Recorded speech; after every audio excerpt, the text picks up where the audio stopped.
Ito kung tawagin ay mustasang ligaw. Pag ito'y magbukid ka, kusang tumutubo yan. At kuminsan ay makapal.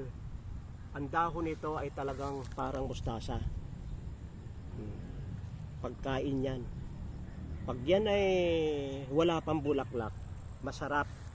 Pero pag may bulaklak na, medyo marami ng fibers. At ang kanyang bulaklak ay maganda. Mayroong white at mayroong yellow.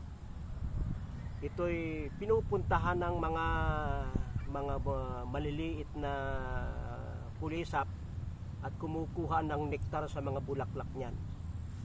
Ang tanging-tangi dito ay paghinog na yung kanyang bunga.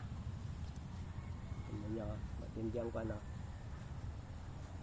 Pag kayo matyaga, ay iipunin nyo yung mga hinog na yan, ibibilad sa araw na nakalagay sa planggana.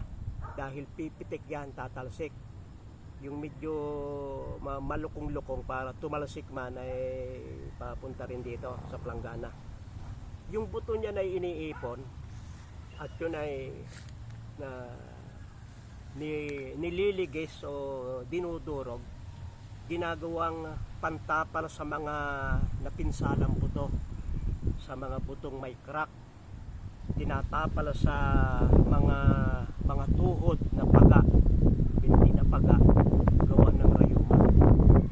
Napakahusay daw nito na pang-control ng inflammation na nagmumula sa buto. Kaya pag kayo makakita ng ganyan sa inyong garden, at ito yung mga maliliit, ito